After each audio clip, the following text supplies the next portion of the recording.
And so now I would like to introduce to you the two of the winners of last year from Yadrava Na Vanua, who I think would be the best people to actually talk to you about their experience on the challenge and how they worked on their solution and what they're working on now as a result. So yeah, so I want to introduce Nicholas Metheral. Nick is a PhD student through a joint program at the Pacific Center for Environment and Sustainable Development at the University of the South Pacific. The focus of the research is on environmental monitoring of river catchments, including the river water quality and the riparian vegetation. His academic background is in hydrology and environmental science. Nick has completed the fieldwork GIS and satellite remote sensing assessments of forestry and water resources for his case study. Nick is a Malayan and Irish ancestry and was raised in Naarm, the Woiwurrung name for Melbourne on the traditional lands of the Kulin Nations. Nick supports the Yadrava Na Vanua team through both technical skills and capacity building in field data collection and remote sensing, as well as through building partnerships. Welcome, Nick. And then also introducing Lani Rokotwika-Wakaya. Lani's background is in geography and marine affairs, currently working as a consultant. Her area of expertise is around GIS, remote sensing, and data management through past work at Pacific Community. She's one of the founding members of the OpenStreetMap of Fiji. She's also a board member of the Pacific GIS and Remote Sensing User Council, where she coordinates and plans for the main event for networking and collaboration among users of GIS and remote sensing in the Pacific. In 2022, both were part of the Yadrava Na Vanua team that won the challenge in the university and startup level. The project focused on integrating satellite data on land cover types across Fiji with ground truth measurements and refining the carbon sequestration data with machine learning and analysis of high-resolution satellite images from planet to generate international standard levels of measurements, reporting, and verification of carbon stocks. So again, thank you, Nick and Lani, for being with us today. And so, yeah, I give you the floor for your presentation.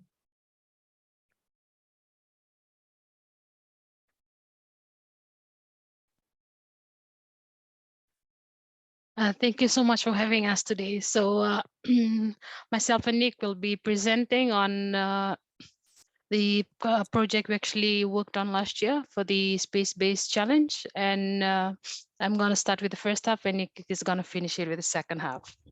So as you all know, my name is Lanieta, but for short, you can call me Lani. And I'm currently based here in Suva, Fiji. Next slide. Slide. Yeah, so just an outline on what myself and Nick will be presenting today. Is just briefly on the background, the Space for Planet Earth Challenge and our team, and also our remote sensing approach with our fieldwork methods, while Nick will be presenting on our ongoing research currently and with our team and the work we're currently doing in the villages to actually establish nurseries, and also the plans for nurseries and designs, and also plans for planting along riverbanks and the conclusions. Next slide, please. So briefly on the background, our focus was on primary humid forest loss of Fiji. And so we actually had to look at the different years. So it was between 2010, 2020.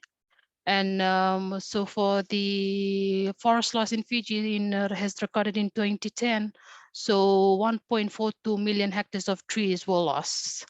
And that was like 78% of land area. And in 2020, the loss was around 2.07 kilo hectares of tree covers.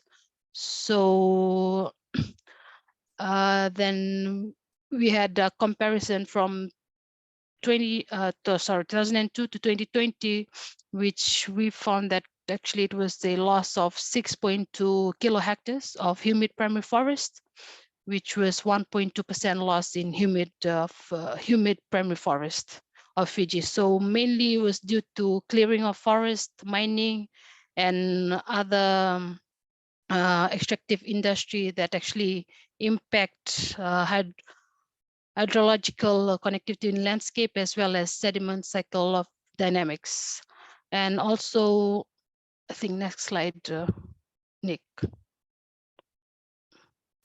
So for the forest loss from 2002 and to 2020, as I mentioned, so 14% of total tree cover losses, which is around 44 kilohectares of tree covers, and also 2.8% decrease in tree cover size. So this was from 2002 to 2020. Next slide. So for released emission, it was around 25 million tons of CO2 emission, for covering the period of 2002 to 2020. And next slide, Nick. Sorry. So the primary drivers of the forest loss was, so it had a hike up in 2016 was mainly because of a severe tropical cyclone that was the most ever recorded intense cyclone in the southern hemisphere. And was like also the strongest one to make landfall. So in 2016, in our record, so it had the, Nick, I think the chart. Yeah, this one. Yeah, this one, right? Yeah, I'm on the same chart. Yes. Yeah. So for this one, you can see the difference from the year 2001 right to 2019. So as I mentioned, because in 2016, so it was it had increased on forest losses, because mainly because of tropical cyclone, as you might all know that here in Fiji during 2016, which was hit by Cyclone Winston. So that's why our result hiked up in 2016. Next slide, Nick. So for the Space Planet Earth Challenge last year, which we focused on carbon sequestration, our team, next slide. So this was our team, and our objective was actually to use space-based technologies to estimate carbon sequestration, and our team consists of people of different backgrounds and experience, and also age and ethnicity. So for our team, how we divided our team was actually we divided ourselves into 3 sub-teams. It consists of the mangrove team, the forest team, and also the GIS and remote sensing team, because we had a big number of people. So how we started is, so we're actually a group of friends, which we got some, we added more group of friends. So in 2021, so we all came together to actually enter into the challenge, since this was actually a regional competition, and that is how we got students from different universities. It was not only from University of the South Pacific, but we had actually students from Fiji National University, the University of Fiji, and also teammates from the region, which actually included the Solomon Islands and other group teams. So next, please. So that's our picture and our team. So this is our name according to the team composition on how we divided ourselves. And that's how we actually worked on our project. Was a team on mangroves, team working on forest, and there was a team working on the GIS and remote sensing part of it. Next slide, Nick. So our remote sensing approach actually involved supervised land cover classification. So we actually had a lot of inputs from local experts on land cover on different points, because in Fiji, for the past, I think, 20 years, we've had the GIS and remote sensing team based here at former SOPEC, but now Pacific Community. So we had expertise in that area, and others also in university who actually contributed to our approach, especially on the methodology side. And for our approach, we actually divided Fiji into different classes, because we also got advice from the government, especially the Ministry of Forestry. So one of the input was actually putting Fiji into different classes like highlands and lowland forest. And also we had done a lot of field work, including forestry inventories. Next slide, please. So so this is a picture of some of the field work we do. You can actually see Nick there measuring some trees. So this is the forest inventories that some of our team had done. So the fieldwork actually include participatory mapping with communities and villages, because most of the fieldwork was near villages here in Fiji. And the forest inventory actually included measurement of tree heights, breast height diameter of tree, and also the assessment of risk zones, including gravel extraction and stream banks collapse, and also flood areas. So during our field work, we actually did training on this with the local communities, on teaching them on actually how to do forest inventory. And we've also, in a way, tried to provide funding for them so that they can actually, this is also a way we actually contributed for them on the spot on livelihood, especially during COVID time, because this was happening during COVID-19. And I think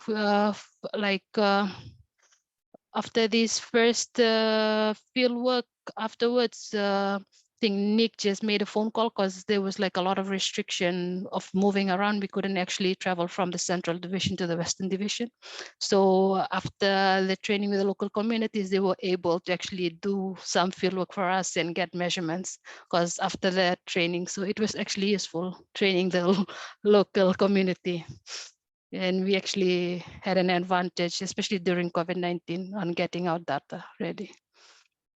And for our mangrove work, this, oh, sorry, Nick, next slide.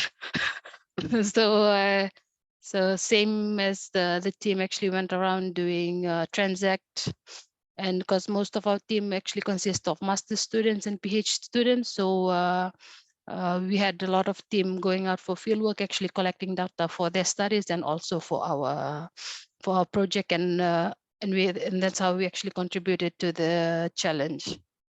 Next slide, Nick. So and also on seagrasses and marine ecosystem, and you can see Nick there. That's you, Nick, right? Yes.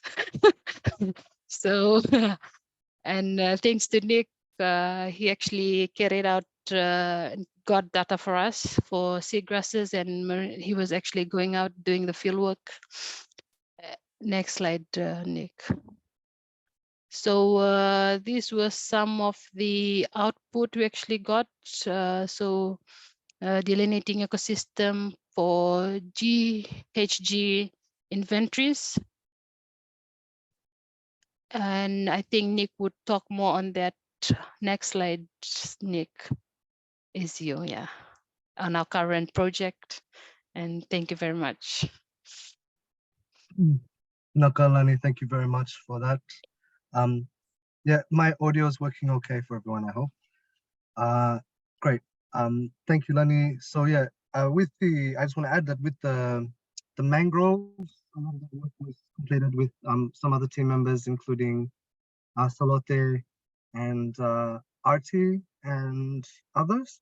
And for the seagrasses, we also were working with our colleague Lindsay, who's on this team as well, and some of the others. So yeah, we just have the recent photos with me, but there were more people on the actual teams. So I'll jump in now. So basically, I just wanted to add a bit more about what we put together through this challenge, building up what Lani already shared. So in essence, through the challenge, we addressed these kind of 4 main stages in developing this approach. The first was to have this baseline kind of remote sensing and GIS data for our project. The second was to access the open satellite imagery and including, the Landsat and Sentinel imagery, but also then to use this to build some land cover classifications, inputting local training data, and then also referring to some of the default values from IPCC reports, as well as from local research for different types of above ground biomass and different types of biomass for carbon stocks. The third step was to then make some use of planet imagery data. So our plan with this planet imagery data is to use it to help us to count individual stands of trees and plants outside of forests. And so usually this is too hard this is not possible to do just using 10-meter or 30-meter resolution open satellite imagery. So we were trying to use more higher resolution imagery through the planet data access we got through the Space for Planet Earth Challenge and Space's partnership with Planet. And then we also made sure that all of these steps were co-designed with local researchers, government, and communities to be compatible with local needs in Fiji. So the first stage was just kind of elaborating spatially on what Lani said, to look at the baseline conditions, to look at the satellite imagery existing, the historic rates of tree cover loss or deforestation as well, to do our own land cover assessments as well, and then look at other factors that might play a role, such as elevation, also looking at areas that might be affected by flooding and other natural hazards, different soil types, and also just working out the key hazard areas. And so from that, we were able to select some case studies. And so one of the key case studies was the Bar River catchment, which has the highest, the lowest ratio of tree cover compared to some of the other land cover classes. And it's also a site where we have frequent flooding. And so we decided to focus on this as a case study. Next, we began to develop our land cover map. So this involved using locally trained data, downloading cloud-free, low cloud mosaics for different time periods, but focusing on the most recent time period is through Sentinel to get to be able to then run this land cover classification. We had to incorporate our elevation models, other layers such as some NDVI, infrared, and other various band combinations. I think this is enhanced vegetation as well. And then to generate a this supervised land cover classification that was able to cover enough complexity without having so many classes that it became too difficult to translate into a greenhouse gas inventory. So we were able to work out through validation an accuracy of about 97%, according to the CAPA statistics. And then we were able to separate out each of the classes, including the croplands, grasslands, mangroves, forest, and work out the number of hectares for each different land cover class. Then we had to stratify between the upper elevation primary forest and the lower elevation secondary forest. As you can see in this map, where the red shows the forest that has the highest carbon sequestration values based on advice from the Ministry of Forestry. And so this is the another representation of that. And so, yeah, we were able to kind of work out through this land cover classification a rough understanding of the total potential CO2 equivalent. And we also wanted to follow similar principles to those used by carbon stock modeling, such as the full cam model, And then that was the second step. The third step is then using this planet satellite imagery. And so we're still working on this more and more, but what we've been doing is basically training a machine learning algorithm to help us to identify, in this case study, you can see here, this is the Bar River catchment, and these gray patches are the forest cover. So they're identified as forest cover based on the 10 by 10 meter pixels. But what you can see is that there's actually a lot more tree cover that's not being captured because it's not meeting that threshold of forest. And so we wanted to try to capture some of these smaller trees or these trees outside of forests to try to work out how much biomass is also being stored in some of these trees outside of forests. And so to do that, we have to think about that we have to then bring in some of this planet data and begin to use that to help us to work out how many trees there are outside of the forests. We did some ground truthing as well to support this training, this machine learning approach, to look at the trees and to measure them. And to kind of then we had to delineate some of these trees and teach the machine learning approach to be able to do this segmentation, to kind of outline the trees and work and to replicate this process across the wider catchment. And so this could really shed a lot of light on additional carbon stocks and carbon sequestration. We used a proxy species, which was the Summonair summon, which was the rain tree, and this was found to be the most common in this case study. And using the studies that have been done on this, we worked out our own incremental growth curve for breast height diameter, and from that worked out using allometric equations and biomass equations, the equivalent CO2 stocks increases over time.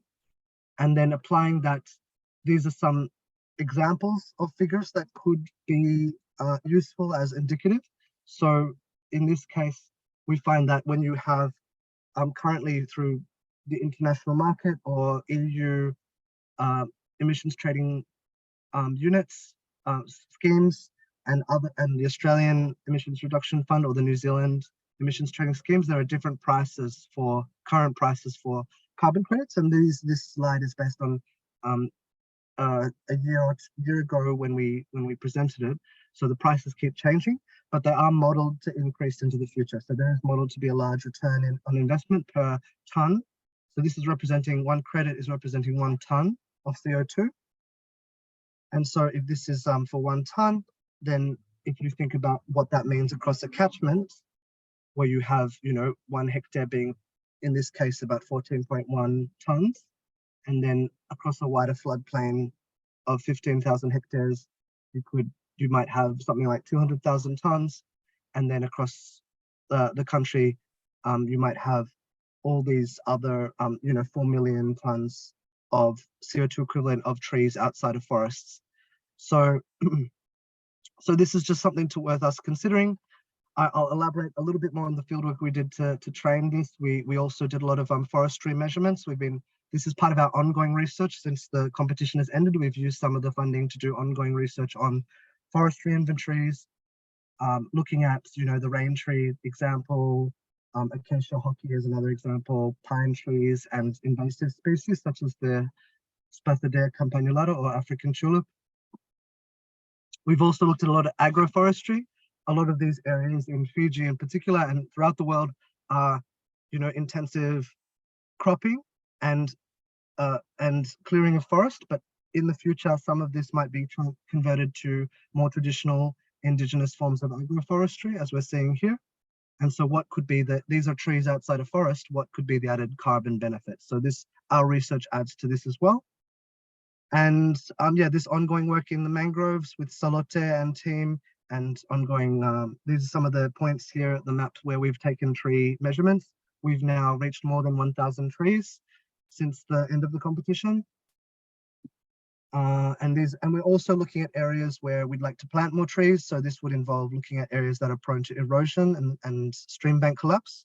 So some of these areas were areas that when there were big floods in 2012, some of the villages actually got washed away. Some of the houses, I should say, got washed away into the river. through stream bank collapse. And so we want to think about how we can support strengthening those stream banks in future by planting more trees or vegetation. We've also, with the funding from the competition, we've also put money together to design some nurseries for building up these tree planting activities. And earlier this year and last year, we did some of the construction here. This is with other members of our team, Francis and Dema, and Lanieta here as well.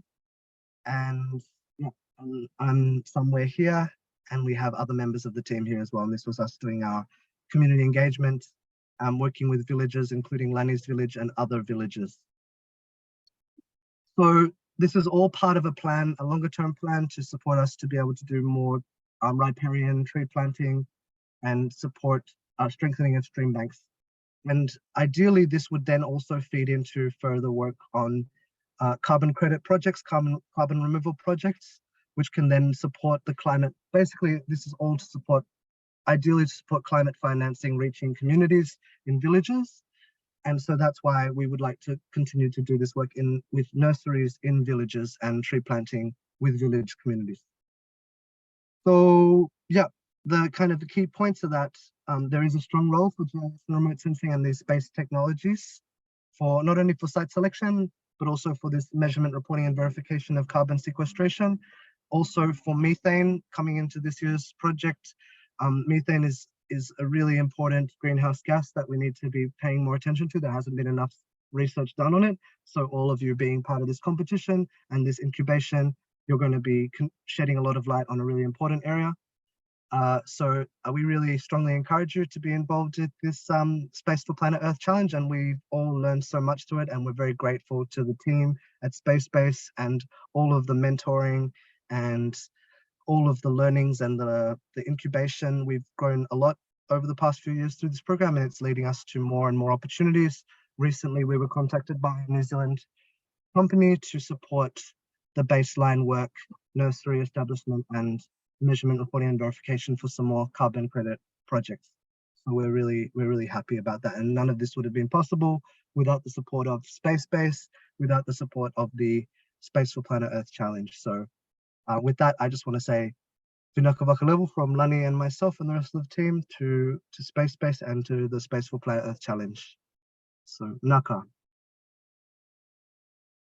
Wow, thank you so much, Nick. That was wonderful to see the progress and everything that you're doing and continuing to do as well, and the impact that is happening not just on the basically on the solution science side, but also on the community building side as well, which is really great.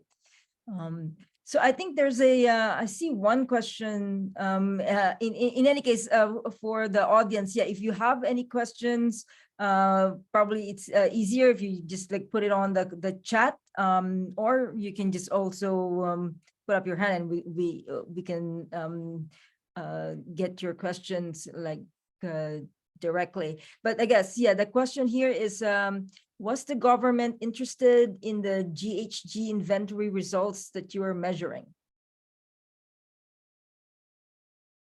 Are you happy for me to start, Lani, and you can add if you want? I'll start. So yeah, that's a really good question. So when we first started this project, we approached the Ministry of Forestry. So Lani and I and Tale, I think there were three of us, we all went and met with the Ministry of Forestry, and we proposed working with them on contributing to their national forestry inventory and their greenhouse gas inventory. And so we ended up collaborating with the Ministry of Forestry on this. We learned that actually the Red Plus team, which is probably what was more concerned with the greenhouse gas inventory, they were just at an end of one of their inventories, so we weren't able to fit directly into their framework.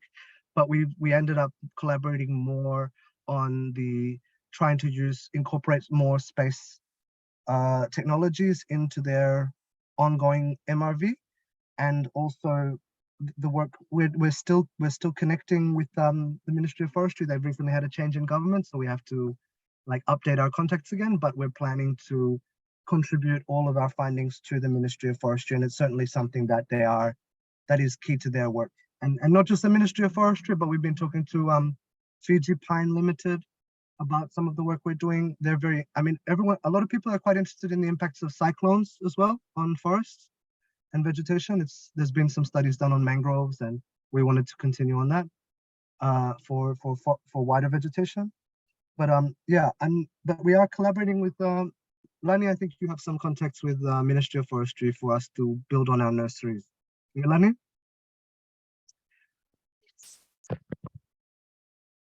We'll have to work on that. Yeah. All right. There's another question here. It says, why did you choose the Sentinel and Landsat satellite data in analyzing carbon sequestration? Good question. So we had to use a combination of, we wanted to use so Landsat was useful more for helping us to determine the long-term changes, because if you're doing a carbon removal project, one of the requirements from most carbon standards when you're trying to register a carbon project and do a baseline is you have to have an analysis of the baseline, 10 years trend. And so for us to do that, we had to use Landsat because Sentinel only goes back to 2016. In terms of the current period, we tried to make it a bit more like spatial, have a higher spatial resolution by using Sentinel, so we could get down to 10 meters. Just to give us an idea, that was used for our land cover classification. So from our land cover classification, we were able to stratify the different ecosystems, but to actually work out the carbon in each ecosystem, we used a combination of field measurements, but also just what the IPCC studies have put forward and other local studies have put forward. There may be other satellites and other processes, like even using things like JEDI, which would be really effective, and we want to look into more of them. But for the scope of this competition, we focused on Landsat, Sentinel, and Planet. I wonder if you two could talk, say something about the process that you went through in putting together a proposal for just a, or from learning about the competition to getting into at the start.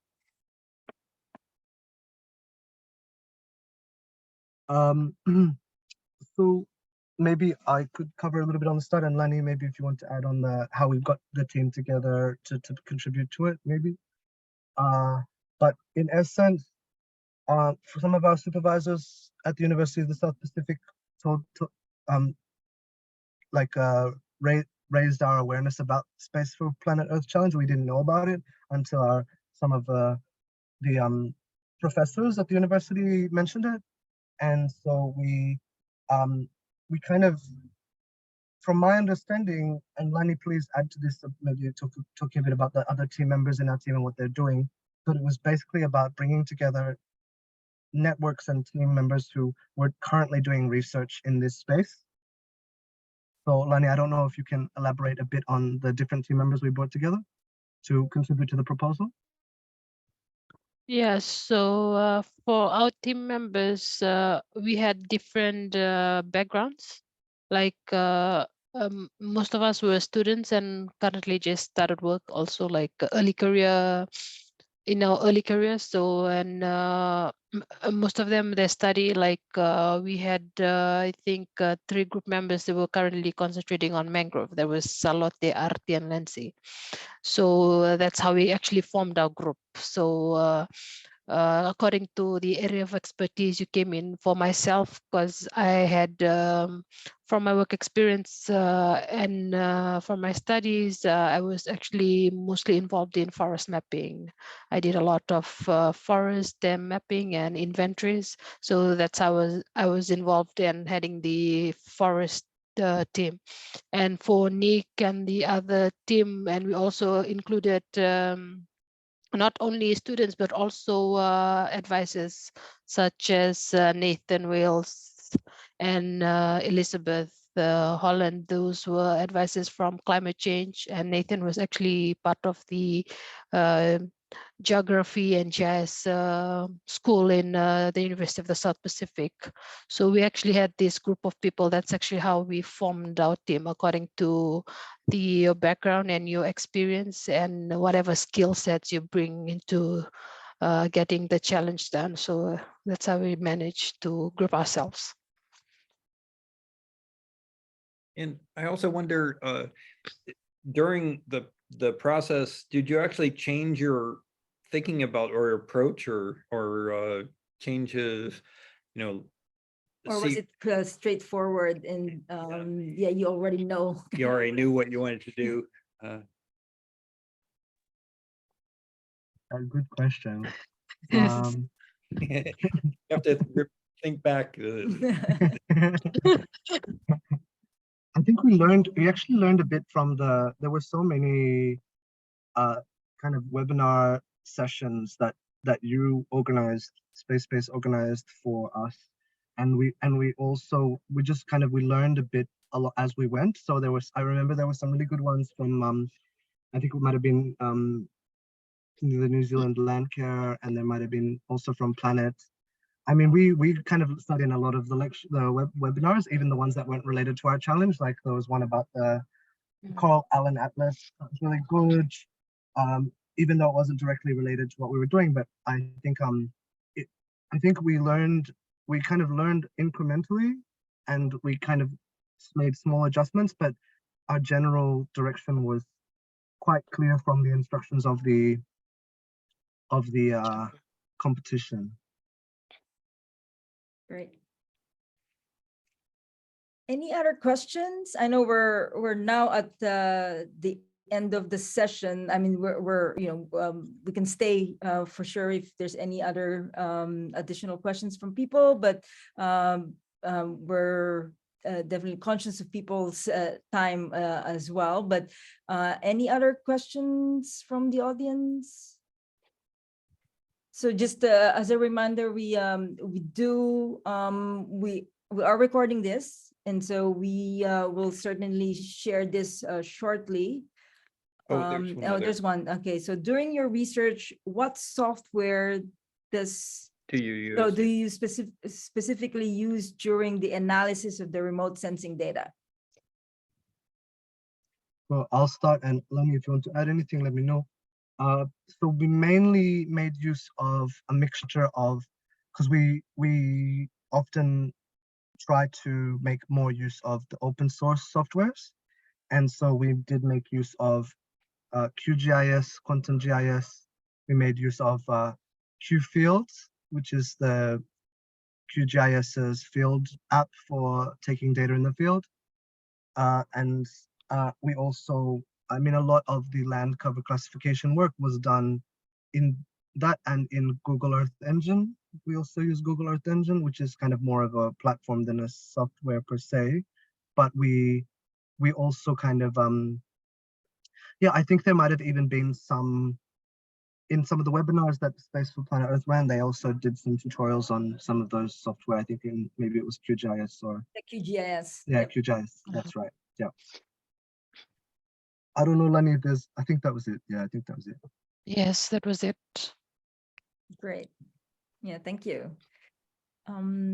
Any last minute last questions before we end?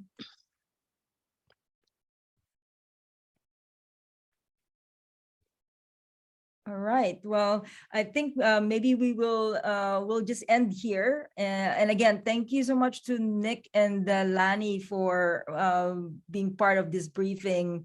It's so much different when you kind of like you hear from people who are actually working on tangible solutions that have come out of the competition. So we're really excited for you guys and also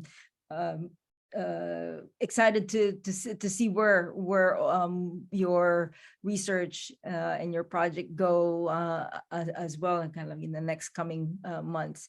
To the audience, yeah, thank you again for also attending. I know it's like a Friday late afternoon, and so we certainly appreciate you, and we really encourage you to do the competition. I mean, even just getting into the incubator is actually a prize in itself, because you're going to be learning about a lot of things that you can implement into what you potentially could work on. And So there's no fee to apply, no so fee, yeah. there's no downside to tossing something in. Yeah. All right. So again, thanks everybody. And yeah, we look forward to your proposals. Yeah, so the deadline is at the end of August, but don't wait until the last minute to submit. Thank you, and yeah, all have a great weekend.